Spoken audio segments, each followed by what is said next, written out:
And certainly their teammate, he continues to show some pace as well. Talking about Christian Lundgaard. Yeah, I mean, I expect good things out of Christian. I mean, he's running really, really well. He's been the fastest so far of the McLaren camp. I think, he has an opportunity. We look at this group, this first group, and I definitely have him for sure in that top 6, along with Pato O'Ward, Rosenquist. I mean, it's going to be tough. There's 7 or 8 guys that are going to be fighting for that fast 6 spaces. So again, we've got Colton Herta, Will Power, Joseph Newgarden, David Malukas, Christian Lundgaard, Pato O'Ward, Felix Rosenquist, Kiffin Simpson, Rinus VeeKay, Devlin DeFrancesco, Marcus Armstrong, Connor Daly, and Stingray Robb in group number 1 as the green flag is out on the session.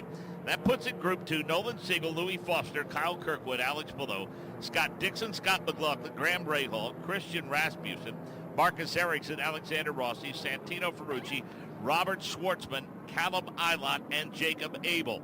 And at least initially, you heard a couple of drivers say it in the post-mortem after that practice session today, Davey. The goal is to simply survive and advance to the next round. Yeah, that's right. And, as difficult as qualifying is or the competition is in this series, if you can make the top 12, I tell you, I'm always going to be happy. I mean, when there's 27 cars in this field, you're in the front half of it, that's a win. So every car here, if they can get in the top 12, they're going to get out smiling, knowing that they have opportunity to, finish well in the race.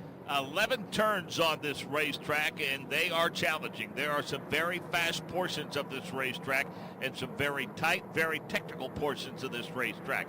There is a signature portion as well called the keyhole, although some might call the fountain a pretty picturesque signature portion of this racetrack. As the green flag flies on this session, we see cars coming onto the racetrack, and now the whole field has come out. And they are at speed, and the clock has started. 11 turns. We've got 3 of the best in the business to call the action for you this weekend. Welcoming the drivers to turn number 1 is Jake Query. Thank you so much, Mark. Always good to be here along Shoreline Drive, and that was the sound of Christian Lundgaard going past. I am literally in the middle of Shoreline because as they go roaring past me, as you can hear, they have a left-handed turn about 600 yards in front of them. That is turn number 1, and then as you talked about, that 2-3 turn combo is around the very famous picturesque fountain area here of Long Beach. That is not obviously a passing opportunity. You want to make sure that you are clean with it, and eventually that would set the drivers up for turn number 5, which is a right-handed turn to come back in the opposite direction along Shoreline. Fear not, there is obviously a dividing wall in between the 2 different paths and directions, the middle of which of where I can be found. Will Power just took the left-handed turn. That is the end of Shoreline. That is turn number 6.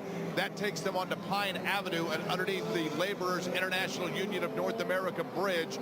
There also are a few bumps that can be found in the middle of this area of the racetrack. But assuming that you navigated clearly, assuming that you navigated cleanly, you then take the right-hander that is turn number 7, where you come into the view with Nick Yeoman. Yeah, turn 7, just a quick little bender there to the left, and then it is downhill by businesses and hotels for the 90-degree right-hand turn of turn number 8. That is Rinus VeeKay navigating that right-hander as we speak. He climbs on the throttle and heads down the long back straightaway where he can really roar through the RPMs. Don't get to go that fast, though, because turn number 9 awaits. It is very bumpy to the outside. That's the driving lane and the racing line that the drivers would like to stay in. It's another right-hand corner, 90 degrees of turn number 9 before they swing by the IMSA paddock and into turn number 10, where Michael Young will be overseeing the famous hairpin here at Long Beach. Well, good afternoon, Nick Yeoman. Yes, there is a Firestone pedestrian bridge that leads you into that IMSA paddock, and then the drivers greeted by that left-hander of turn number 10. New asphalt laid down a couple of years ago, and then it's down to first gear as Stingray Robb makes his way through this portion of the course. This is turn number 11 in the infamous hairpin. It can look like a parking lot down here, but it's basically 18 feet wide, so they've got about 18 feet to negotiate before that 180-degree turn, and then they take off down this front straightaway, which is, of course, Shoreline Drive, and then they'll be greeted by Jake Query then again in turn 1. About 80 feet, we have the alt-timing and scoring line, which means they'll complete a lap about 40 yards past this hairpin. Then they have the option of going into pit lane or continuing on. Mark, such an exciting portion, a signature portion of this course. It's a little bit bit warmer than it was earlier. I talked to Louis Foster. He thought the alternates were good for maybe 2 laps. He said the operating temperature was perfect this morning. He was third quick on those alternates. We'll see how things change here in qualifying. Malukas, VK, Lundgaard, Power, Colton Herta, the top 5 as Joseph Newgarden heads to turn 1. Yep, Joseph Newgarden, who looked a little off pace last time by, might have been trying to set himself up for a little bit of spacing on these laps, worked his way through turn number 1, now goes around the fountain area, does Joseph Newgarden. Very briefly in a morning practice session, Joseph Newgarden was the fastest on track. He is trying now to duplicate that with a fast lap here to advance himself just about halfway through this first qualifying session. Works his way through turn number 6. Rear end steps out just a little bit. Newgarden then gets it back under control. Sets up now for turn number 7. Got issues down in turn number 8. That is Felix Rosenqvist, who has gone into the runoff area. He'll find a spot to slide in right behind Joseph Newgarden, and they will both accelerate down that back straightaway. In fact, it looks like Newgarden's a little bit out of the throttle. That'll allow Rosenqvist to close within a couple car lengths. So, Michael, all these drivers trying to get up to speed, and Felix Rosenqvist has to shake off the mistake there in 8. Indeed, and he's about a car length and a half behind Joseph Newgarden. Both of those drivers exiting the hairpin of turn number 11 as Felix Rosenqvist, after that off, dives down to pit lane, where we'll be joined by Ryan Marine. Ryan? Thanks, Michael. Yeah, it's a busy pit lane already. A number of teams electing to use 2 sets of the alternate green sidewall tires in this session. Those include David Malukas and Kiffin Simpson and Connor Daly. David Malukas did 1 flyer on the first set of greens that had him for a while P1 on timing and scoring. He immediately dived into the pit lane. They've got a new set of sticker greens on that car as well. They're just topping it up with fuel, and pretty soon we'll see David Malukas go back out, looking for an improvement in his qualifying form at Long Beach. 2 previous starts. He's never started better than 18th. And Davey, some issues that started a little earlier than we saw for Felix Rosenqvist. Had an issue with the way Devlin DeFrancesco was making his way around the course. He voiced his displeasure with his expression, and quite frankly, he's going to have to engage in short-term memory because he kind of let that boil over and led to a mistake. That's right. I mean, DeFrancesco definitely in his way off the pace, did not get out of the road, which is the courteous thing to do. But Rosenqvist, he gave a few hand gestures, obviously, then, as you said, boiled over a little bit, shot it in down to turn 8. A little bit hot, went in the runoff area. Fortunately, was able to spin the car around, didn't cause a yellow, and off he went.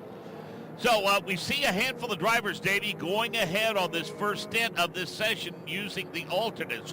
Talking about Simpson, DeFrancesco, Daly, Malukas, Robb, VK, and O'Ward. What's the mindset there? Well, you know, they're ones fighting to get into that top 12, and so they're going to use 2 sets through this session just to make sure they have good balance on their car. Gives them a double opportunity to try to get put in the top 12. And by the way, we're talking about Will Power, and guess what? 2 of the veterans of this series, 2 of the best in the business, Scott Dixon and Will Power, hit the wall in the same place. Will just did the same thing, not as hard as Scott did earlier in practice, but he just hit the wall in that same area. And Nick Yeoman, we saw during our break, we were looking at some of the debrief, and Scott Dixon said that gets a little bumpy through there and upsets the balance of the race car. Yeah, so that's the portion of the racetrack heading down to the left-hander of turn number 6, and heard an interview with Scott Dixon, and he says that wall is just a little misleading to exactly where it is. Yeah. So I don't know if Davey of INDYCAR can maybe paint a stripe on that line, because we're not used to seeing 2 veterans like that make mistakes. I promise you, after he hit it, I'm thinking, how did he hit that? And then when I went out there on track, Nick, it was unbelievable. You cannot tell there's a break in the wall. It looks like one solid white wall. I watched it with Ferrucci, and he goes, wait a minute, there's a break in that wall? He had no idea either. And so it's catching these drivers out there. They're thinking they're up against the wall, which they are, but all of a sudden it shoots back out on the racetrack where that safety truck opening is, and it really catches them. But now, I'm sure it's been that way forever, but for whatever reason, it's just sneaking up on us. Jake Query. And, you know, that area is just below me and in front by about 200 yards. And, Davey, what's interesting is I recall Alexander Rossi at one point saying that that break just before that is an area where you can swing out and get yourself a little extra speed. I think this is a new variation. The reason I say it is because when I look straight in front of me as I'm looking at that wall as it's going away from me, it goes just out of view because of the way that the wall very slightly bends in that area. So all of a sudden it escapes my eye line, which leads me to believe that that is a slightly different configuration than what we've seen in the past. What I can see, though, right now, just for example, as Colton Herta and Kiffin Simpson go through there, is the fact that that wall absolutely is riding about as thin as possible for these cars as they set themselves up for turn number 6. Absolutely agree, Jake. It's definitely, I feel like it's different as well. So as we reach the 2-minute mark, Davey, Simpson, Herta, Award, DeFrancesco, Newgarden, and Daly, the top 6, but we expect that to change shortly. Yeah, I think so. I expect power. Obviously, hopefully it didn't do any damage to his car, but how about 12th and 13th with Armstrong and Rosenquist? I actually 11th, 12th, and 13th. Newgarden, Armstrong, and Rosenquist. I expect they're going to put these alternates on and go lay a lap down and put them towards the top of this chart. And some drivers still trying to find some measure of separation to try to get a good qualifying sim underway. We see Colton Herta. He has launched himself the second fastest, and we see, again, Kiffin Simpson continues right now, P2, and Joseph Newgarden has gone to the top in timing and scoring, Davey. So, yeah, on point. We expected some of these drivers to pop up. Still waiting for a couple of others. Christian Lundgaard is the one. Felix Rosenquist, another that we're expecting to get faster. Yeah, and one thing I'm looking at, we see Colton Herta on screen right now. He does have the alternate tire on. I looked at timing and scoring, and it showed him on the primary, which that is not accurate. He does have the alternates on. He just spaced himself out. This lap is one that's going to be a count lap for him. And we've got everybody our timing and scoring now showing everybody on the alternate tire, which would make sense considering where we are in the session.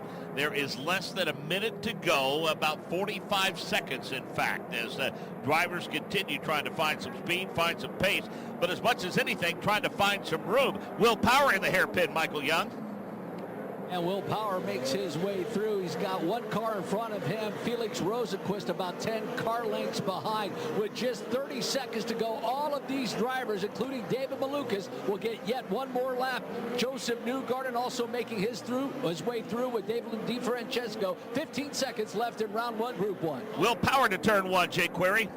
Will Power works his way through turn number 1. He's got Colton Herta behind him. Interesting thing about Power, last time by, it was as though he was still trying to get some grip in those tires. He was a little bit loose going into turn number 6. We will see now as the checkered flag has fallen on this session whether or not Will Power is able to find speed. Looks a little more stable this time by through turn number 6. He's got Rosenquist behind him. Will Power, Nick, coming into your view. Yeah, Will Power right now sits 4th, so he's got to do a little protecting as he is on the brakes into turn number 8 as everybody's looking up at Christian Lundgaard. Power down the back straightaway being chased by Rosenquist. Those Meyer Shank cars have been strong. Rosenquist and Armstrong, second and third, Michael Young. A lot of these drivers head to the hairpin for their final laps. And Will Power enters turn 11 right on cue. Right behind him is Felix Rosenquist. We talked about Colton Herta so quick earlier this morning. Back end steps out, nearly tagged the wall. David Malukas also making his way through turn number 11. And Joseph Newgarden, who was so quick, Devlin DeFrancesco, that will round out the field here, round 1, Group 1. And we're waiting for them all to clear that timing and scoring loop as they see the checkered flag. So here we go. Devlin DeFrancesco was the last one to clear that timing line. Davey, Christian Lundgaard, Colton Herta, Felix Rosenquist, Pato Award, Marcus Armstrong, and David Malukas move on to the round of 12. Will Power, Joseph Newgarden do not advance. Neither do Stingray Robb, Connor Daly, Devlin DeFrancesco, and Renus VK. Yeah, really surprised with Power Newgarden not moving on, but a great run for David Malukas and AJ Foyt car to move on. Smart move by them running the alternates both rounds, but looked like Power to me really got held up. I think he had DeFrancesco in front of him. I think that messed his lap up. Matter of fact, Colton Herta let him go by, actually, just so he had clean track. And I think it's a situation where it didn't work out timing-wise for those two Penske cars. The next group is up in about 5 minutes or so as qualifying continues for Sunday's Acura Grand Prix of Long Beach. This is INDYCAR Radio. Find us on the INDYCAR app powered by NTT. The Honda Ridgeline, Passport, and Pilot are in a league of their own when it comes to rugged capability. Their relentless power and versatility make these vehicles the ultimate challengers for exhilarating adventures and formidable terrain. But it's not just performance that makes these cars special. It's the unwavering determination that inspires everything we do. That's why we're KBB.com's best value brand of 2023. Visit your local Honda dealer or shop online today. Available all-wheel drive on Pilot based on 2023 brand image awards from Kelley Blue Book. Visit KBB.com for more information. Learn how thousands of smart homeowners are investing about $1 to avoid expensive home repair bills. John, a former non-customer, said, "My air conditioner broke and I had to spend $1,900 to fix it." Jeff, a customer, wrote, "My air conditioner broke and I got a new one at no out-of-pocket cost." Mary, a former non-customer, wrote, "My heating system stopped running. I had to spend $3,000 to get a new one." Lisa, a customer, wrote, "My heater stopped working. I got it fixed at no out-of-pocket cost." For about $1 a day, you can have all the major appliances and systems in your home guaranteed fixed or replaced. Call now. If the lines are busy, please call back. Call the Home Warranty Hotline now at 800-413-4376, 800-413-4376, 800-413-4376. That's 800-413-4376. Looking for an app to hear all of your favorite music, news, sports, and more? We've got all of your audio all in one place, right here on TuneIn. Play your favorite stations like Que Bueno, ESPN Radio. How they looked after game one. I mean, they were frustrated. The Daily. I'm Sabrina Tavernisi, and this is The Daily from inside the Democratic National Convention Hall. And so much more. Whatever you love listening to, you can hear it all on TuneIn.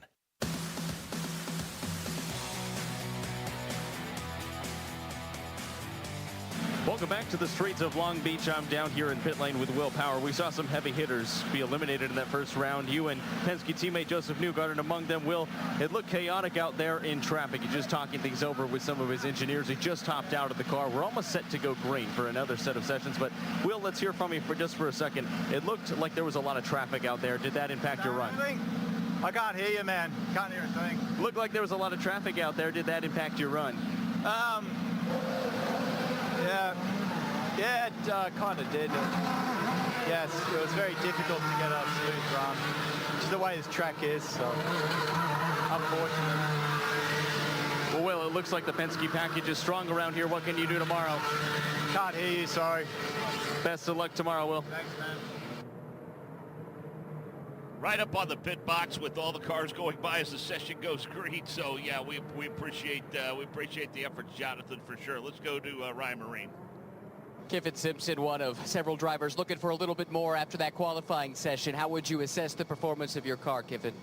Yeah, I mean, I thought car was really solid. We made a slight change to the front wing going on to that last run, and that was probably slightly worse, but the car was really, really good anyways, and we just kind of got messed up by traffic, and we were in a really bad spot, so we couldn't make the most of what we had today. Given the fact the race is longer, we've got different tires than we had a year ago. Are there some strategic options that are in play tomorrow to help get you to the front? Yeah, I mean, this race is usually pretty interesting for strategy, and usually there's a bit of a split. It's going to be a bit different this year with 5 extra laps as well, so we'll see how that plays into things, and hopefully we can just try to make our way forward like I know this car can. Thank you. So Christian Lundgaard, Colton Herta, Felix Rosenqvist, Pato Award, Marcus Armstrong, David Malukas move on. Group number 2 already underway. That's Nolan Siegel, Louis Foster, Kyle Kirkwood, Alex Palou, Scott Dixon, Scott McLaughlin, Graham Rahal, Christian Rasmussen, Marcus Ericsson, Alexander Rossi, Santino Ferrucci, Robert Schwartzman, Callum Eilon, and Jacob Abel. And Nick Yeoman, some flashbacks for guys like you and us that cover the Indy Next on a regular basis here in an NTT IndyCar Series group that includes Siegel, Foster, and Jacob Abel. Yeah, a lot of race wins and championships, especially with Foster, our most recent champion. Kirkwood's a champion of Indy Next as well, and of course a winner here at Long Beach. So awesome to see these drivers tackle Long Beach. For guys like Foster, it's his first time, Mark. This is not an Indy Next weekend. Hasn't been for many, many years on the IndyCar and Indy Next calendar. So an eye-opening opportunity for Louis Foster to roar around Long Beach for the first time. Yeah, still waiting on them to clear that timing and scoring loop for the first time, in fact, to start getting some time and speeds posted. We will likely see drivers start to come in, those that might not be starting on the alternate. Some of them will move to them pretty quickly, but by the same token, that we will see drivers at about the halfway point of the session come in. One of the first drivers to clear the timing and scoring loop and try to get a lap underway is Alex Palou. He'll head your way, Jake Query, with Christian Rasmussen not too far behind. On a chilly day, nobody has been hotter to start this series than Alex Palou, who is now through turn number 1 and then will work his way around the fountain area. He seemingly has been able to put that DHL Honda for Chip Ganassi Racing everywhere that it needs to be in the first 2 races of this season at St. Pete. And then, of course, the pass in thermal and running away from Pato O'Ward late in that race. He works his way now in through turn number 6, down to the bottom of the racetrack, kept a pretty good line, picked up a little bit of dust. As a matter of fact, as Alex Palou sets his way now through turn number 7. Yeah, the entire IndyCar paddock has spotted Alex Palou at least 39 points through the first 2 races. We'll see how Palou does here in qualifying. That charmed start to the season that Jake documented. Alex Palou, the Spaniard, already on the brakes at the right-hander of turn number 9. 2/3, a 4th, and a 5th. No wins, no chicken dinners for Alex Palou, but certainly a super fast start to the season and a super fast race car thus far here on the weekend at Long Beach Grand Prix. Mark already through the time and scoring line and headed down to the start-finish line. And he jumps up to P1 with Alexander Rossi not too far behind. Robert Schwartzman, Santino Ferrucci. Now Marcus Ericsson jumps to P3. Scott Dixon, PNC Bank Machine, had some issues, that well-documented contact with the wall. That crew was able to make the necessary repairs to that car and get it back underway as Scott Dixon among those trying to put in a good time and speed report here in the early part of the session. That car with a big wiggle off of that turn. Alexander Rossi, the next one to head to turn number 1. You think about Scott Dixon, you have to think about the fact that it's not often he goes through an area where he might be haunted by it from an earlier incident. But he just went through the area where he made contact earlier, did Scott Dixon, talking about that, just setting up for turn number 6, but no issue whatsoever. Graham Ray. Scott Dixon to the right-hander of turn number 8. It did look like he left a good foot or 2 off of that outside retaining wall where he hit in practice. Now for Dixon, he is on the brakes, navigates the bumps of turn number 9, that orange and blue PNC Bank Honda. Our defending race winner, 2-time winner, looked like the front end jumped out from underneath. A bit of understeer here at the exit of turn number 11 in that hairpin, but cleanly through, already working his way through the gearbox down shoreline. Our eyes are on Scott McLaughlin, Davey, because, he's carrying the flag, if you will, for Penske. Yeah. They're trying to avoid, for the second race week in a row, not advancing out of the first round. Yeah, just something unheard of, right? I mean, we're used to seeing the Penske guys always making the top 12, and very seldom do they not, and then going for the poles. But right now, he is the lone wolf for that team to see if he can lay it down. Right now, as we watch him go around, he's down the charts at 8, or let me see, he'd be in the, 7th, 8th spot right now. Yeah, and Christian Rasmussen continues P1. Schwartzman, Rossi, Ferrucci, Graham Rahal, and Callum Ilott. So when we look at Ferrucci's speed and the fact that he and his teammates seem to struggle most of the weekend, whatever Larry Foyt and company have done to get themselves ready for qualifying seems to have paid off for their drivers for the most part. Yeah, I think so. And they had an on-car with Ferrucci just there. I seen him going down into turn 9, and I did see the back of the car did lock up, got a little bit sideways out there. So I think he's still maybe struggling with some brake issues. And so the cars do seem to be faster, Mark, but I have to think that he's still dealing with some braking issues through that corner and all the high-speed corners. I think for all intents and purposes, Davey, we have reached kind of the intermission of this session. This one seems a bit more pronounced in terms of drivers heading to pit road, getting that fresh set of primaries for qualifying with under 5 minutes to go. Yeah, and what they're going to do is put some brand new fresh tires on. Now, as we know, some of them, including Ferrucci, had the alternate tires on. Going to double stint those just to make sure that he tries getting that top 12, gives them the best opportunity. But now they're all going to be on the softer compound tires, Mark. And Ferrucci, I think Palou is going to be the first one out of pit lane, try to get some clean track to lay one down. Well, you talk about clean track right now, and Nick Yeoman, the guy that has the clean track, is the Java House machine of Alexander Rossi, because there's no one else out there, and got to go all the way back to the fountain area to find your current series points leader, Alex Palou. And then Palou's on an outlap too, so he is just heading onto the racetrack. So we're watching Alexander Rossi as he hauls the mail down to the right-hander of turn number 9. He's a 2-time winner, won this race back-to-back in turn 18 and 2019. Rossi, Michael, headed your way to the hairpin.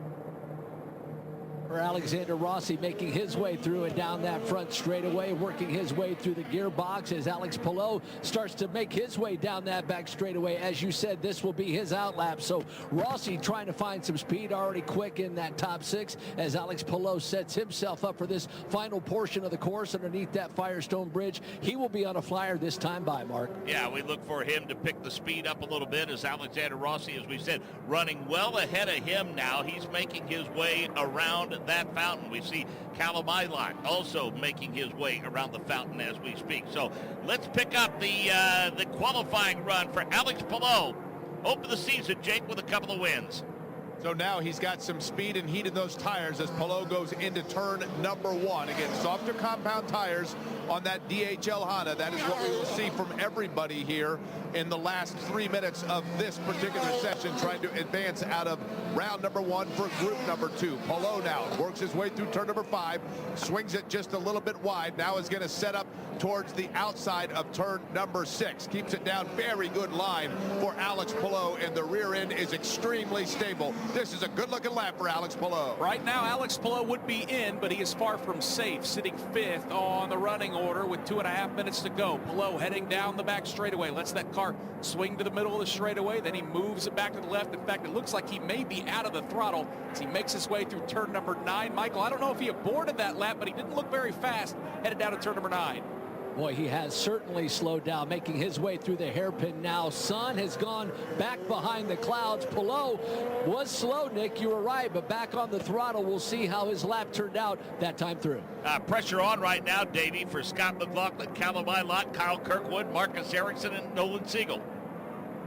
A little surprised, some of those down at the bottom, but I think that's going to change rapidly. I know there's only a minute 55 left in this session, but this is where all the fast times come, and right now with everybody on these softer compound tires, you never know. How about Schwartzman right now in that P2 position? Do a good job for that Prima team as well. Yeah, we're keeping an eye on Scott Dixon as well. Scott Dixon currently 12th fastest. He works his way through the hairpin as we speak. Let's look a little further up the racetrack now. Kyle Kirkwood, a former winner here, Jake Query, he heads to turn 1. Kyle Kirkwood, again, as you talked about, has been very good at this particular racetrack. Works his way now, setting up soon for turn number 5 will be Kyle Kirkwood. Taking a look down, seeing Nolan Siegel going through turn number 6. Then you space it. That's the sound of Marcus Ericsson. That tells you how much they are spaced out now, as now it is Scott McLaughlin through turn number 5. And then coming into view, it is Kyle Kirkwood. That prefab red, white, and black machine works his way now. Got just a little bit loose off of turn number 6. Kirkwood now through 7. And all those drivers that you mentioned, Jake, have work to do. Kyle Kirkwood hustles that car through the right-hander of turn number 8. Scott Dixon follows him. Both of them on the outside looking in. We'll see how the line and the entries are down into turn number 9. Kirkwood will get there first. Dixon giving chase. Michaels, they all hit the hairpin with under a minute to go. Marcus, inaugural win back in 2023. There goes Kyle Kirkwood down across the timing and scoring line. Dixon follows him, as well as Graham Rahal needs a couple of big laps to make his way to round number 2. Apologies, Michael Young. Got a little excited there because things, Davey, are really changing up top. Kirkwood goes to P1, then Palou, then McLaughlin, then Ericsson, then Dixon, then Graham Rahal. Yeah, and the one's fighting to get in there. We're a little surprised. We'll see if Ferrucci could match up what his teammate did. He's in the 14th, or actually in the 11th spot right now, trying to get some spots. But it's going to be a fight to get in this top 6 for sure. Nick Yeoman, Louis Foster heads to turn 9. And the driver that he's trying to knock out on the bubble is Scott Dixon. Here comes Louis Foster, very quick. That car bobbles a bit to the right-hander of turn number 9. Michael, the rookie, headed to the hairpin. He had the advantage of running those alternate tires earlier today. Now crosses that timing and scoring line. Let's see how Louis Foster did. And he clears that timing and scoring loop, and it looks like Louis Foster is going to hold steady at 8th fastest, and it looks like that Marcus Ericsson is one of the last ones to clear that timing and scoring loop. He was already in good position. Michael Young, who do you see coming through the hairpin? Well, a couple of the last takers. It's Scott McLaughlin. There comes Kyle Kirkwood, and the defending race winner, Scott Dixon, makes his way through. Here's Graham Rahal. Here's Alexander Rossi. Check that Crispin Rasmussen. Then the machine of Callum Eilert just finishing up this lap of qualifying round 1, group number 2. We'll see who makes it, as Alexander Rossi is the final driver to come through the hairpin. And Davey, how about the youngster Nolan Siegel? He boots Scott Dixon out of the round of 12. Pretty, and man, you look at Scott Dixon's time, 67.37. that would have put him fourth quickest in the first round, Mark. So it's back a luck of the draw what rounds you get in. But like I say, this second group, matter of fact, the fastest Lundgaard in the first one, 67.2.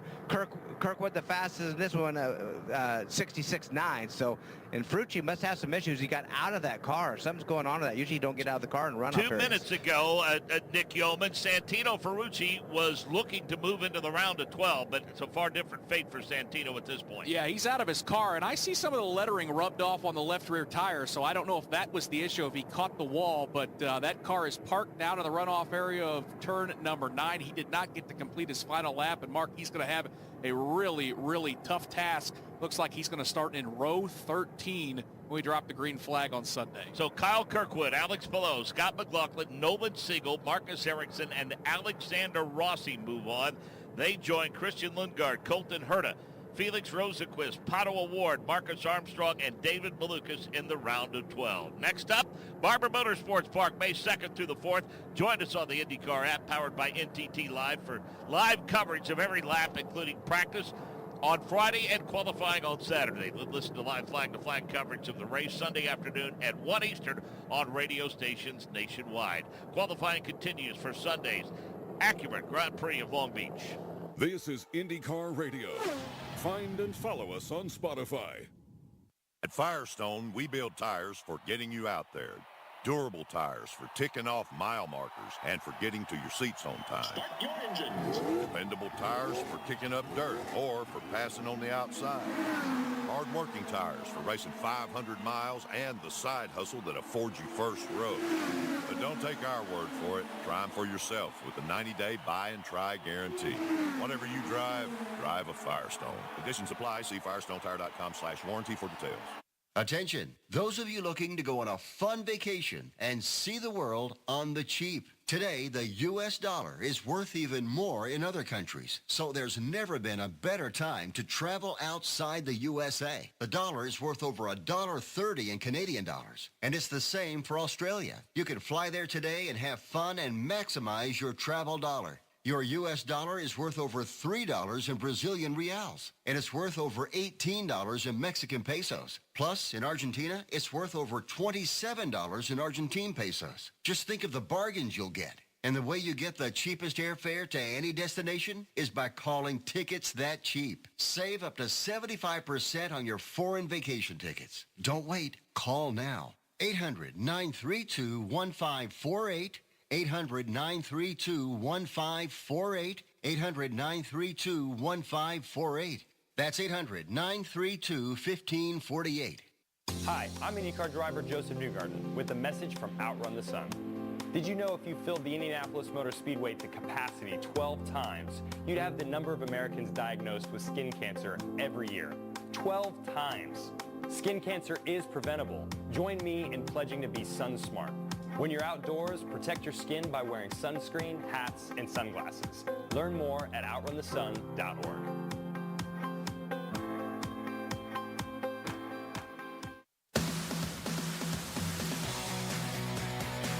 Welcome back. Ready for round 3, if you will, before we get to the Firestone Fast 6. Here's your lineup. Christian Lundgaard, Colton Herta, Felix Rosenqvist, Pato Award, Marcus Armstrong, David Malukas, Kyle Kirkwood, Alex Palou, Scott McLaughlin, Nolan Siegel, Marcus Ericsson, and Alexander Rossi. And Davey, a couple of teams have looked pretty strong this weekend. Yeah. Arrow McLaren, Meyer Shank, and Andretti Global. Yeah, really strong. I mean, obviously, when you have 3 cars in your team and all 3 make the top 12, that's a success, and that's what Andretti's able to do for sure. McLaren, Arrow McLaren. But you say Meyer Shank, they're part of that Ganassi Alliance and Technical Alliance, and, man, they're looking strong as well. Well, and a guy that we've got to give a tip of the cap to, I mean, he's a veteran, and it looks as though, probably the biggest question mark all throughout the course of the offseason was where Alexander Rossi was going to land. And there were some people a bit surprised at the decision that he made to come together with ECR. A lot of I's had to be dotted and T's crossed, but let's face it, a 10th place finish at St. Pete, a top 6 starting position, and a top 10 finish at the Thermal Club, and it looks like Alexander Rossi's going to do no worse than starting 12th and could be a contender to win this race tomorrow. You know, he's won it twice, Mark. He knows how to get the job done. This obviously is one of his favorite tracks, and I agree. Great job by ECR. And as we talked about, when you go to that team and you talk to the team members and just the feel and the look of it, it's changed, no question about it. And they've taken it to the next level. I think they have two really good drivers that could work off each other. And Rossi's, picking right up where he knows he could compete, and that's in the top 12 for sure. Nick Yeoman, let's get an update on the cleanup effort. Well, that's too strong a word. It's a matter of getting the car on the hook in turn 9 of Santino Ferrucci. Yeah, Santino Ferrucci was okay, and we did, thanks to our friends at Fox and IMS Productions, did get a replay of what happened, and it was exiting turn number 8 before he made his way down the long back straightaway. That car got a little wide. Davey Hamilton, he didn't hit the wall very hard, but boy, it doesn't seem like it takes much to bend something with these cars. Yeah, and it looked like it actually probably broke the toe link on that situation, because when you bend it, the tire just stays bent, like towed in or towed out, and in that case, it would have been towed out, and but then you could see it going left, right, so that means that toe link broke, and no sense moving on because it starts, harming and damaging other components on the race car. So, yeah, like I said, it wasn't a hard hit, but coming off turn, he was trying to lay a lap down and just didn't get it done. There'll be some mid-pack experience when the green flag flies tomorrow, Davey. We've got Will Power, Scott Dixon in row number 7, and row number 8, it'll be Joseph Newgarden and Graham Rahal. They won't stay there long. All 4 of those know how to get to the front of the field. Their teams know how to get them towards the front of the field. So I think it's going to be fun, a good race to watch, knowing that there's some really good competitors and drivers and teams that can win this race starting that far back. Ryan Marine. Christian Rasmussen was 9th in that session. We know that the team's cars have speed. Your teammate Alexander proved that. What were you lacking? Was it pace? Was it traffic? What was it? We were lacking a little bit of fronts. We've just been kind of chasing the car all weekend and really been struggling with it. I think we took a step forward into this session, which was positive, but there's still a little bit to find. But yeah, I mean, they've done a good job in getting the car in the right direction. There's just a little bit more to go. How important has Alex been helping guide the team forward as a former, a 2-time winner here at Long Beach? Yeah, no, it's been massive, especially on a weekend like this where we kind of start off on the back foot. It's good to have his experience to kind of lean on and work from. But yeah, I mean, not where I want to be. It's definitely the qualifying this year has been the Achilles heel. We've been moving forward in the races, but just don't qualify super well. So I need to work on that. Can you move forward again tomorrow? I hope so. I think so as well. And like in the races, the race car has been pretty good. So hopefully we'll have a good race car tomorrow, move forward a little bit, and see where we end up. Christian Rasmussen, thank you. Davey, hard to believe Marcus Armstrong's going to make his 32nd start this weekend, and what a great start to the season that it's been for him. He started 4th at St. Pete and got caught up in that early incident which relegated him to 24th, but had a strong rebound at Thermal. He started 7th and finished 7th. Now, in 32 starts, Davey, Marcus Armstrong has finished in the top 10 almost half the time. He's got 14 top 10s and 4 top 5s. I think he's one of those kids that he's eventually going to get to victory lane, and when he does, it's really not going to be a surprise. Yeah, not a surprise at all. And he's just kind of that quiet guy, right? I mean, he's always there. He always is in contention. Just quiet, just gets the job done. He's always a contender for sure. And you're right. I mean, I think sooner than later, I think we talked about this yesterday a little bit, as some of the, these cars are really, really difficult to drive, just the downforce that they carry. The steering's very hard on these cars. We see the drivers wrapping their hands up because they're just very difficult to turn. And the smaller statured guys, I think, are a little bit of a disadvantage, including Ferrucci, including, Marcus. So they definitely could win races. Don't worry about that. But I think it may have been a little harder for him, and now he seems to be on pace and ready to go win. The INDYCAR app, powered by NTT data, available to fans free of charge. Climb on board with in-car cameras, catch up with live timing and scoring, and find car telemetry info for your favorite driver. Plus, listen to our coverage on every lap of every on-track session. Download the app today and stay on track with the NTT INDYCAR Series. Jonathan Grace. I'm down here in pit lane with Scott Dixon. Scott, I know it wasn't the results you wanted in qualifying, but the Ganassi package looks strong, and you know how to win around here. You're our defending winner from last year. What's possible tomorrow? We'll have to wait and see. Definitely frustrating. Had to kind of abort the first lap, and then the last push would have been quite easy to get through on. Clipped the wall in 6, and actually on the exit bit the toe link, and had to abort the last lap. So kind of frustrating. The car had plenty of speed in it. Just trying to maximize everything out of it, and I thought it was a small enough hit that it actually wasn't going to be enough of an issue, but it must have been the angle of it, and on it obviously bent the car. So yeah, kind of sucks. Obviously we'll start now, I think 14th or something, so we'll definitely have to come up with something strategy-wise. Well, I know the margins are so fine here on the streets of Long Beach, and the conditions right now look a little bit tricky. Just talk us through what it's like on track right now. Yeah, conditions are ideal, to be honest. It's a little bit cooler. Definitely getting up to speed can be a little bit tricky, especially on the primary tires or the harder tires. But yeah, this is ideal, man. Overcast, nice cool conditions, and not much of a wind. So yeah, ideal for some quick times. Well, best of luck tomorrow, Scott. We'll watch for you to charge through the field, guys. Yeah, what I like is regardless of the circumstances, Davey, you always, he always stands there, has a conversation, and it gives you tremendous insight on what the issues might have been that maybe led to their lack of success. But I think it's understandable. He's got all the confidence in the world in that race team to put a good race car under him. And don't be surprised if tomorrow we look up at the final stint, we find him in the top 5. Well, he's won from a lot of different positions, that's for sure. I mean, he knows how to get the job done. That team, like he just said, hey, we'll have to put a little strategy into it. And one thing with Scott Dixon, you call him the Iceman for a reason. Calm, cool, collective. Obviously, he got in the wall a little bit earlier today. They fixed that car. He tags the wall barely, just trying to, as he says, maximize everything out of that car that he could. Just barely tagged it. So a couple small mistakes, but we always, when you're going for it, those mistakes happen sometimes. But you're right. Watch for him in the race. Clock's rolling. Christian Lundgaard, Colton Herta, Felix Rosenquist, Pato Award, Marcus Armstrong, David Malukas, Kyle Kirkwood, Alex Palou, Scott McLaughlin, Nolan Siegel, Marcus Ericsson, and Alexander Rossi. Speaking of Pato Award, he heads to jQuery and turn wide. And when he does so, he will be going through the area that was just vacated by Scott McLaughlin, who will work his way around the fountain area now and hopefully leave it clean for Pato Award as both of them work their way now. It is McLaughlin that comes into view first off of turn number 5, swings it now in the setup. Boy, he got really far to the outside in the setup for turn number 6, but dove quickly down to the bottom of the racetrack. Again, using all the track at the exit of turn number 6 is McLaughlin. I'll watch Award. He takes a very similar line.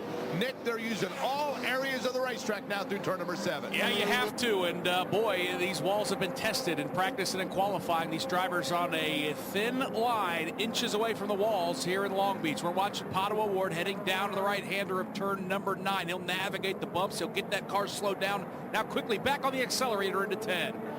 Pato Award lead driver for Arrow McLaren, one of 3 teams to get all of their cars into round 2. Arrow McLaren, Andretti Global, and Meyer Shank Racing on that queue. Pato Award heads to pit lane, so to his teammate Christian Lundgaard, as we see Alex Palou now entering turn number 10. Now through turn number 11, he'll stay out on the track. We saw Scott McLaughlin go to P1, but momentarily, and after they clear the timeline, it was Lundgaard and Pato Award that goes 1-2. Then it's McLaughlin, Palou, Rossi, David Malukas. Speaking of Alex Palou, he's headed back to turn 1 where jQuery is. And Palou, if he looked to his right, would have seen Scott McLaughlin, who is exiting turn number 5 and works his way through turn number 6. Alex Palou will be the next to come through this area, a sizable gap. So if the game plan here was to get lonesome track, then they have accomplished that. But obviously for Palou and the rest, it will be once they go on the final stint, presumably with a new set of softer compound tires, that they'll want to see the speed. But Palou has some speed, rear of that car, just a little bit loose, exiting turn number 6. Sets up now right-hander, turn number 7 for Alex Palou. And again, the only driver for Chip Ganassi's stable that is in round number 2. It is Alex Palou. Nose of that car is red, the familiar yellow colors of DHL on the side pods. He looks smooth through turn number 9 as he accelerates over the red and white curbing. We'll see what he does. Obviously, 2 laps, pretty much the prime for these alternate tires. And for Alex Palou, he will say enough's enough, at least for this set of tires. He'll make his way to pit lane. Great point, Michael Young and Davey Hamilton speak to that. It seems as though most of the drivers feel like that it's on actually that second lap, that's the best lap on these alternates. And to that end, that may explain why at the 7-minute mark is when we saw drivers coming on to the pit lane for fresh Firestone Firehawks. Yeah, which is nice. This cool weather is just allowing, cool track temps is allowing these alternate tires to last not 1 but 2 laps, and sometimes that second lap's probably going to be the most ideal, and the drivers know that. Gives you a little bit of a breather, just like Scott said, he made a little mistake on the first lap. It was there to be in, but then the second lap he got into the wall. It does give you that second chance, but you have to get at least one of them right. So where we stand right now, Christian Lundgaard at a 66.9330. I believe he's the first one we've seen in the 66-second range. Then Colton Herta at a 67.2926. Then Marcus Ericsson at a 67.4847. Pato Award at a 67.5540. Then Kyle Kirkwood at a 67.5734. Then McLaughlin drops off to the 109s. Same for Palou. And others toward the bottom of timing and scoring in that top 12. So interesting to note, Davey, that as the session progresses, as it often does, those speeds start to pick up a little bit.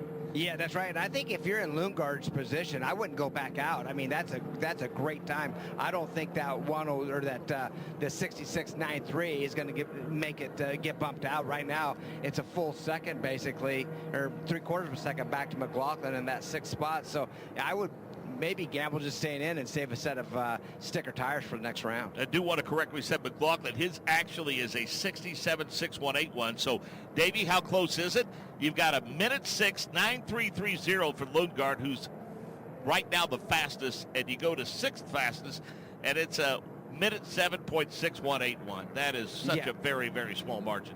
Yeah, it is a small margin, but you can make that up quickly. You see Palou on the outside looking in, Malukas. About another good run from Malukas, though. I mean, he sits in that 8th position right now. If it was all to end right now, it's a really good run for him. And I say Nolan Siegel, we haven't seen him, a little bit of struggles, actually, to be really honest with you, out of that McLaren team. But right now, he could throw one down. And the guy that is 12th right now, he could be on the pole just as easy, and that's Felix Rosenqvist. 19th and a 25th place finish for Nolan Siegel to start the season, and the expectation level, I'm sure, is a bit higher than that, especially with the success that his teammates have had. So Alexander Rossi, the first one to clear the timing and scoring loop, and that means this qualifying session is underway for Alexander Rossi. Weaving back and forth, Jake Query, cleaning those tires off, trying to build some heat up in him as he heads to turn 1.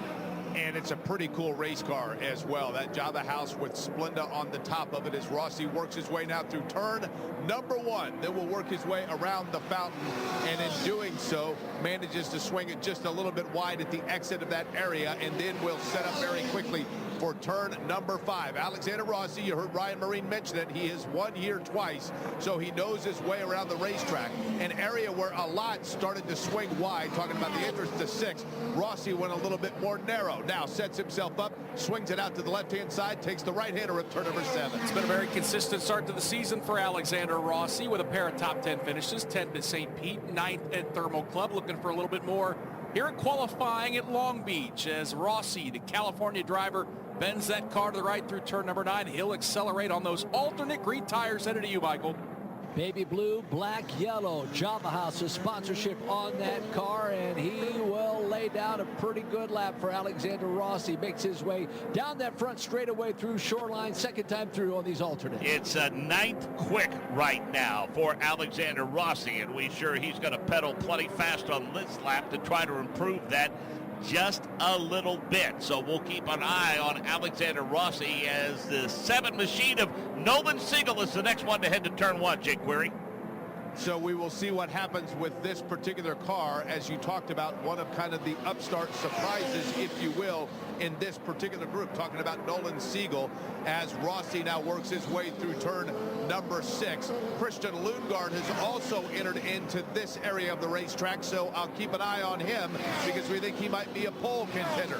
Christian Lundgaard is the one that is now entering into turn number 6, dips it down to the bottom of the racetrack, swings it wide. It is a very, very clean-looking line for Christian Lundgaard. Jake, I don't only think he's a pole contender. I think he's a guy that can contend for the championship. Off to a good start so far this season. That papaya orange machine for Aaron McLaren and Christian Lundgaard is halfway down the back straightaway. He'll get hard on the brakes. Michael accelerating out of turn number 9.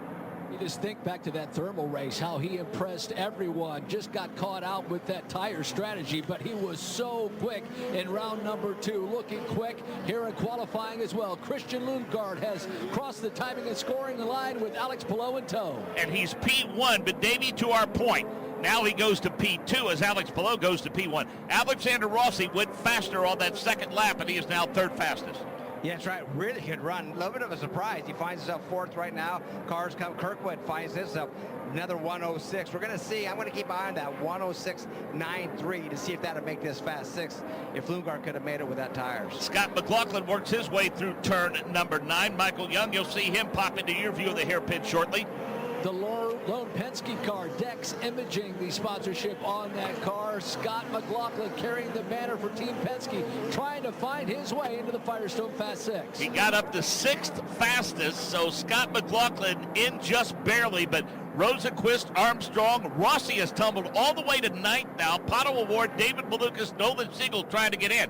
So it's Kirkwood, Herta, Alex Palou, Marcus Ericsson, Christian Lundgaard, and Scott McLaughlin. Nick Yeoman. And we got a car in the tire barriers market, turn number 9, and it is one of those cars that was safe. We were just singing his praises. Christian Lundgaard has buried the nose of that papaya orange Arrow McLaren car into the tires. It's going to bring out the red flag and the checkered flag. And I don't think, Mark, he's going to stay 5th quick. No. What a tough break for Christian Lundgaard. Boy, Davey, what a tough break for a driver that we thought would be a contender. Yeah, not good. Big mistake there, honestly. Now, I'll have to say this.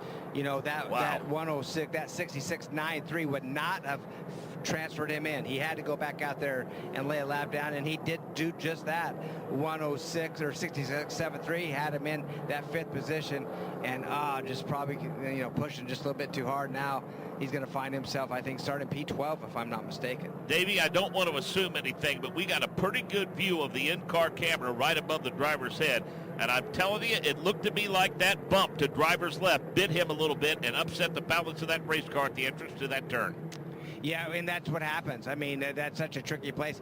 Yeah, if you recall, almost a carbon copy. Remember Colton Herta would lead in this race at one point, or had it dominated. Then he came in trying to catch back up and got those bumps. And just when you get the curbing wrong or those bumps wrong, you're nowhere. If you don't make the runoff lane, it puts you right in that tire barrier. So as it stands now, because of that red flag came out, with just seconds left in this session, that slides him down to 12th fastest. So moving on to the Fast Six will be Kirkwood, Herta, Palou, Ericsson, Scott McLaughlin, and Felix Rosenquist, with Armstrong, Rossi, Award, Malukas, Siegel, and Lundgaard starting 7th through 12th. Davey, how about that Fast Six? Yeah, that's great. How about it? I was a little surprised that Rosenquist didn't make it just on his own. The only reason he made it is Lundgaard didn't finish that lap, and so that's a little surprise, but still great top 6 there. They changed it right now.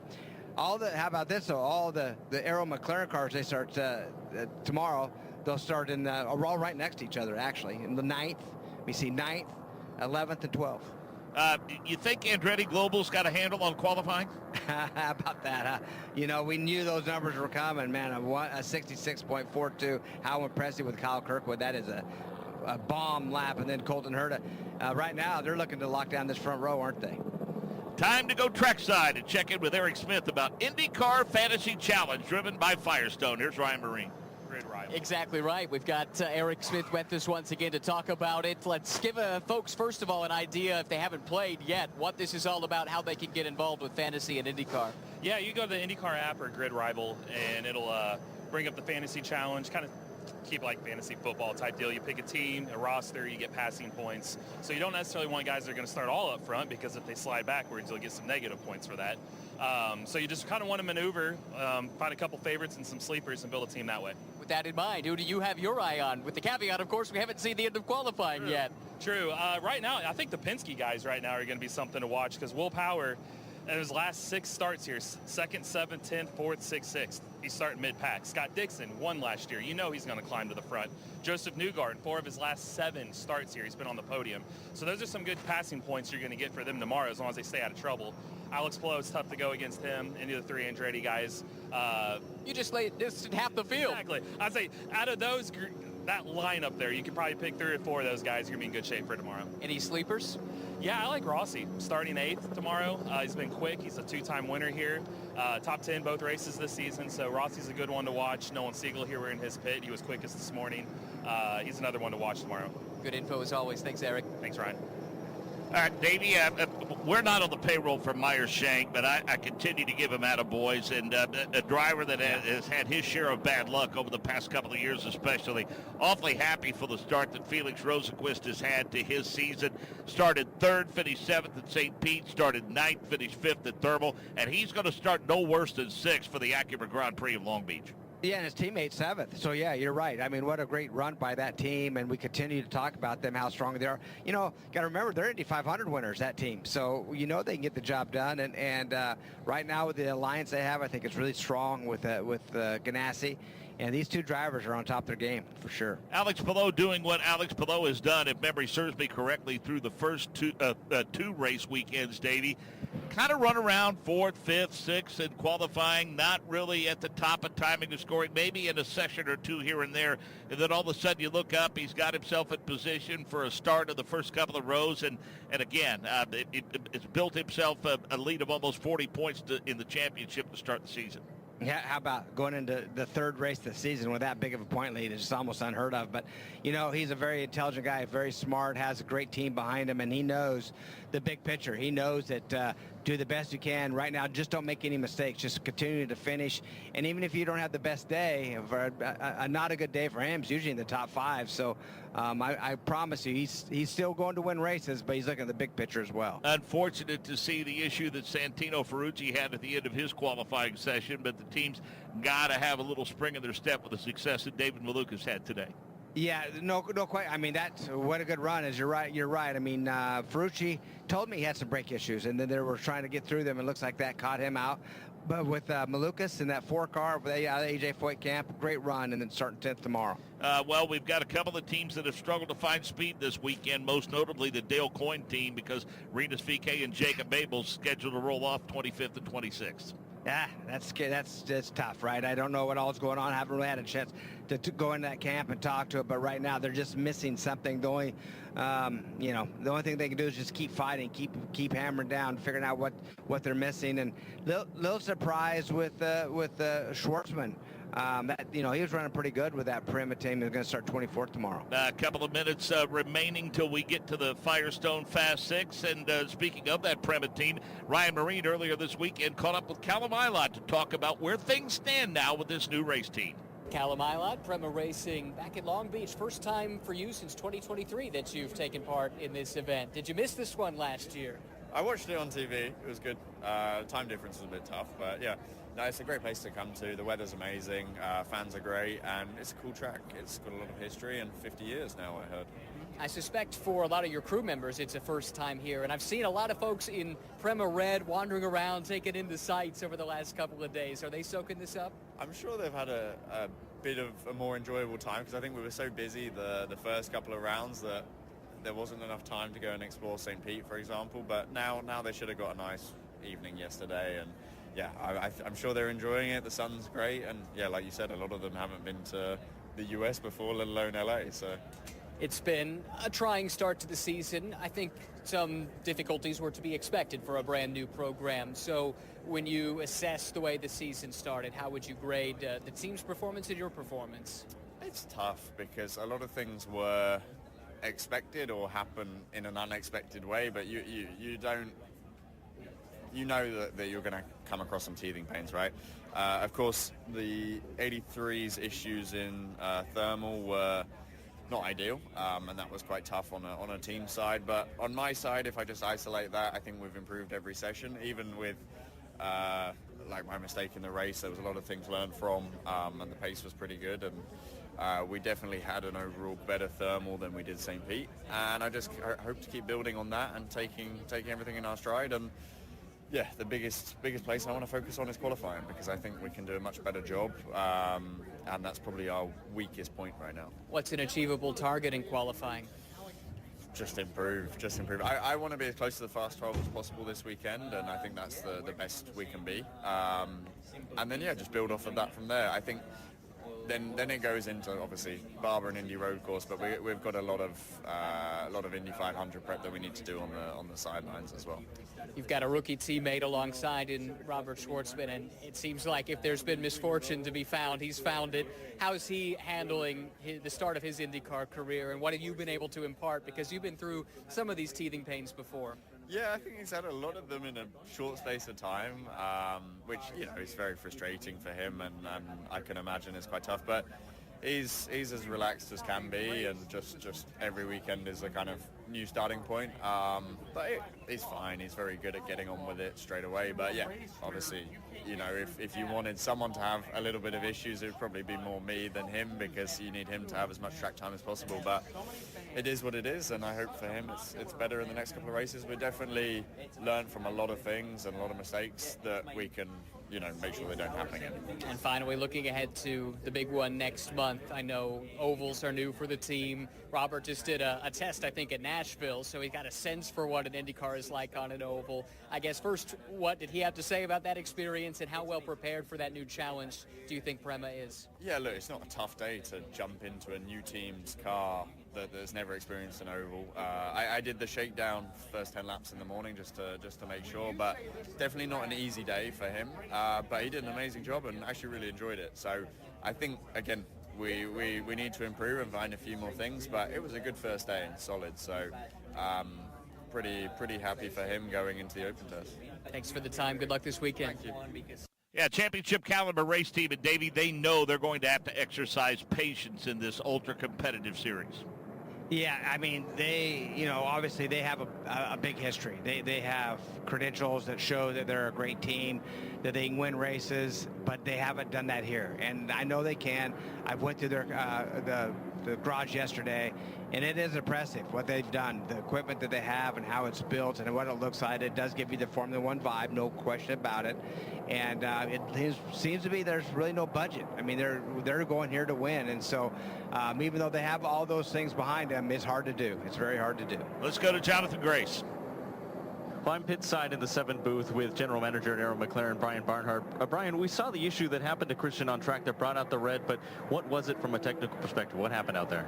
Well, it just looked like got caught out a little bit on some track evolution there. The lap times dropped a lot quicker than we thought they would, and we needed to continue to push and finish that lap. And Christian was just trying to ensure that we transferred. We were in P5, and it was going to be really close, and just clipped the tire barrier in 9 and ended the day. All 3 Papaya cars starting effectively in the same spot tomorrow. What's possible on race day? I don't know. We were actually just sitting talking about that because it groups everybody kind of mid-pack on it. And, you know, we'll look at it as a group, figure out if we can make sure we cover everybody's bases, maybe split strategies and adjust as we can. Still got some unknowns on whether the alts are going to make it a full stint. We'll see how it plays out. Appreciate your time, Brian. Best of luck tomorrow. Guys, back to you.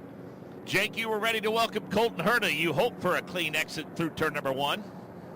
Colton Herta made sure to say hello by kicking up all kinds of dust and dirt. It actually was brake lock smoke because he missed turn number 1, went through the runoff area, got it back on track, and has now worked his way through turns 6 and 7. But Colton Herta, already in this Firestone Fast 6, ran into some issues there in turn number 1. And he's going to have to take a drive-through as a result with the clock ticking. We just saw Marcus Ericsson duck onto the pit lane.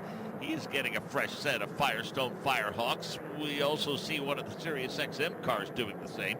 Here comes Colton Herta and Davey. They're all coming in for a fresh set now with 4.5 minutes left on the clock. Yeah, they sure are, and that's one thing that's changed a little bit, having sticker sets available with the way they split the tire allotment with 5 set of alternate, 5 set of primaries. It's definitely allowed these teams to be able to use stickers in all rounds of qualifying, and we see Palou has a brand new sticker set on, just now getting shipped out to go try to cut a lap for himself. So this Fast 6 is Kyle Kirkwood, Colton Herta, Alex Palou, Marcus Ericsson, Scott McLaughlin, and Felix Rosenquist. Those are the drivers that have made the Fast 6. And again, the schedule for tomorrow. We'll have the final warm-up session tomorrow at 12 o'clock Eastern Time, 9 o'clock Pacific, and then flag-to-flag coverage of the 50th anniversary of the Acura Grand Prix of Long Beach comes your way at 4 o'clock Eastern Time and 1 o'clock Pacific. And we anticipate A lot of look and feel of a race pace, if you will, in that final warm-up session, Davey. At least that's what we've seen through the first couple of races. Yeah, no question. They're going to fill the cars up with fuel. They're going to have race simmed wing angles, everything for race setup, and they're going to go out there and run in traffic just to see what their cars can do. See how long. I think Brian Barnard just said, how long are the alternates going to last? Are they going to make it a full stint? Well, I think you'll see quite a few cars with those alternate tires on just to see what the drop-off is in the long run and see if they really want to run them during that event. For all intents and purposes, outlaps for Alex Palou and Colton Herta. Palou came out first. Herta was behind him, but they have now flip-flopped that order as they work their way off of that final hairpin turn with cars still coming onto the racetrack. So we see Colton Herta head back to the pit lane, and we see Alex Palou headed toward turn number 1. Yeah, I was going to say, because Palou and Herta all of a sudden probably found themselves closer to one another than they would like in a qualifying session. Palou worked his way through turn number 1. Now will work his way around that fountain area. He is going to come into an area that Scott McLaughlin has left in his mirrors, because McLaughlin, boy, and you could see McLaughlin's hands through turn number 6 really get loose as he was trying to get some heat of those tires through turn number 6. Now it is Palou that is coming into this area as well. Palou a little less off, or a little more off throttle than was McLaughlin last time by as they worked their way through 7. McLaughlin's got that car woed back down. He's swerving back and forth. He's on an outlap, but Alex Palou is full song trying to get a pole and go 3 for 3 to start the season. He is doing a little weaving back and forth as well as he makes his way down to turn number 9, Michael, as everybody's trying to hit the prime temperature on those Firestone tires.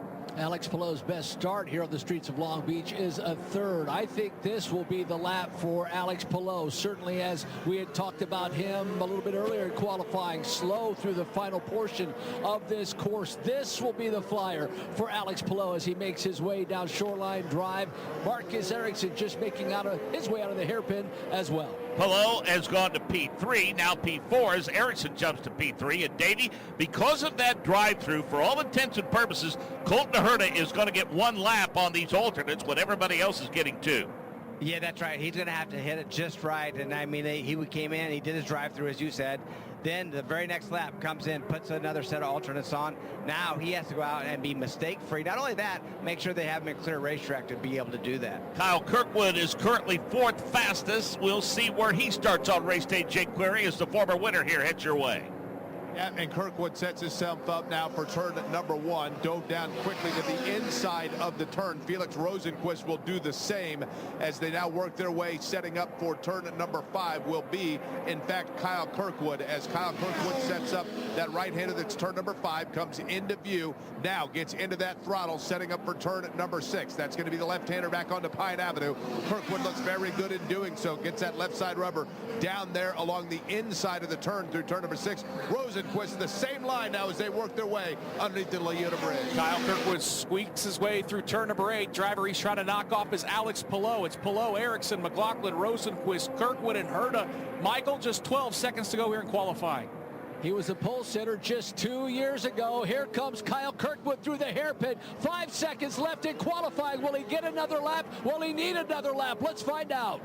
Kyle Kirkwood clears the timing and scoring loop and goes to P1 with a 66.1921. But Davey, we're keeping all eyes on Colton Herta now as he is working his way through the timing line now. He clears the hairpin. What did he do on this 1 lap? He gets it to P2, Davey. Not too bad. It was 66.4232. Last one to clear. It looks like we've got McLaughlin and Palou still to come. McLaughlin clears it. He's going to roll off at 6th fastest in the race tomorrow.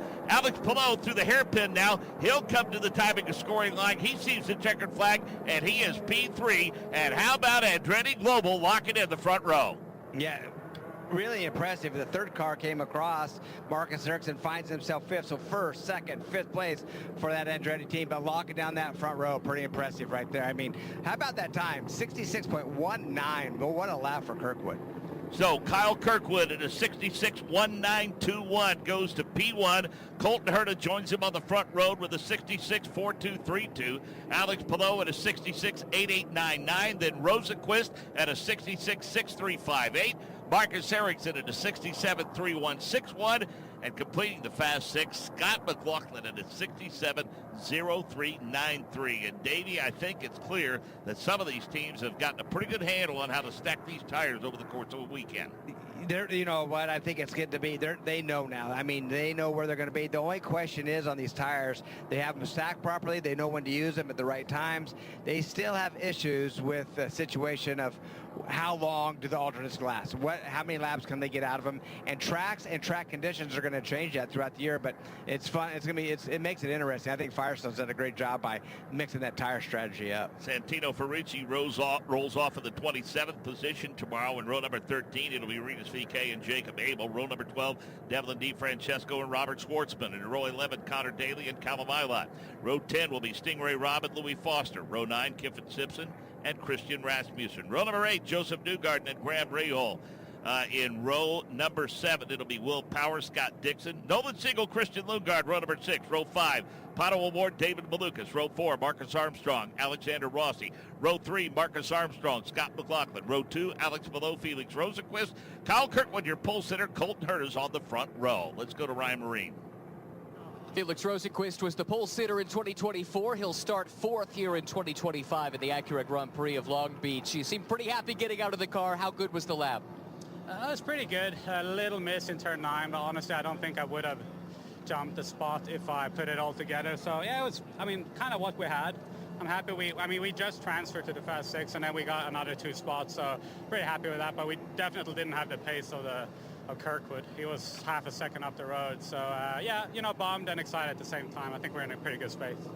That's a really good point that you make. Well, hey, best of luck starting from the 2nd row tomorrow. Thank you very much. Jonathan? Well, Kyle Kirkwood, the best view on the grid for race day is from pole position. There were a lot of heavy hitters in this session that did not make it through, but that wasn't an issue for you. You're sitting on the pole. How are you feeling? Yeah, that's it's crucial in IndyCar to just stay clean and get your lap done. I think with these current tires that Firestone brought, you get one opportunity to do it. If you miss that opportunity, you don't make it through.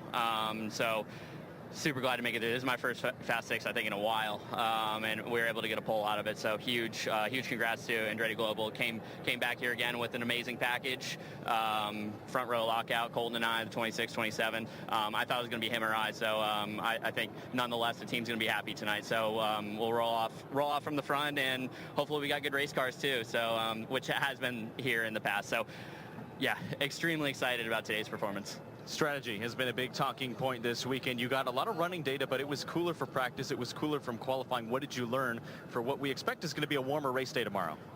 Yeah, that's a major question, right? We haven't had time to run when it's a little bit warmer out, and a lot of what-ifs are still to be had. But I think you can kind of expect somewhat of a similar race that we've had in the past 2 weekends. Be a little bit of strategy. The race is a little bit longer now, so that changes things up from the previous years, but we'll adapt in the morning. Reflect on this, know that our cars are fast, make minor adjustments, and hopefully have a phenomenal race car tomorrow. And one last question for you. We just want to know about peak performance in qualifying. It's been a really fun battle in the opening 3 rounds of the season. Just speak to that for a little bit. This was definitely my best performance. I don't feel like I nailed it the past 2 races, both at Thermal and St. Pete.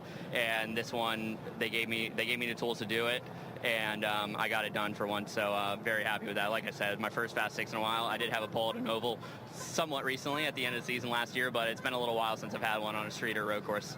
Well, it's pole position for Andretti Global and Kyle Kirkwood, starting up front in the number 27 for tomorrow, guys. The team as a whole has been impressive when it comes to qualifying. At St. Petersburg, Colton Herta qualified 2nd, then 4th at Thermal for Kyle Kirkwood, 9th at St. Pete, 8th at Thermal, and Davey. Marcus Erickson qualified 7th at St. Pete and 5th at Thermal. They have been on a roll to start the season. Yeah, well, how about that for a team that when you get all 3 of your cars, all 3 of your drivers in that good of a position to start each of these races, that's going to set you up for good results. Now, there's only been 2 races, and Ganassi's won both those races, but you look, Andretti's are always there when it comes to qualifying. They'll get some strategies right. They're going to win some races, no question about it. And hey, knowing Kirkwood and how fast, both Colton and Kirkwood have won races here before, so no surprise when somebody at that front row doesn't pull it off. Christian Lundgaard has been seen and released from the infield care center. So, Davey, we think Siegel 11th, Lundgaard 12th, then Power, Dixon, Newgarden, Graham Rahal. Those guys going to have to get a little creative with the pit strategy on race day? Yeah, they're going to have to. And one thing with Penske, you know, they could change some strategies up. They got, you know, obviously McLaughlin did make that final 6, and he is 6th. But Newgarden is going to be towards the back. Obviously, Power 13th and 15th. It's going to be quite a lot of fun. For IndyCar tomorrow, we've got a brilliant race set up after an incredible qualifying session, which sees Andretti Global and Carl Kirkwood take pole position. Alex Palou, though, has been brilliant when it's come to the races. Can he make it 3 in a row? You'll have to join us tomorrow to find out when IndyCar returns. Goodbye.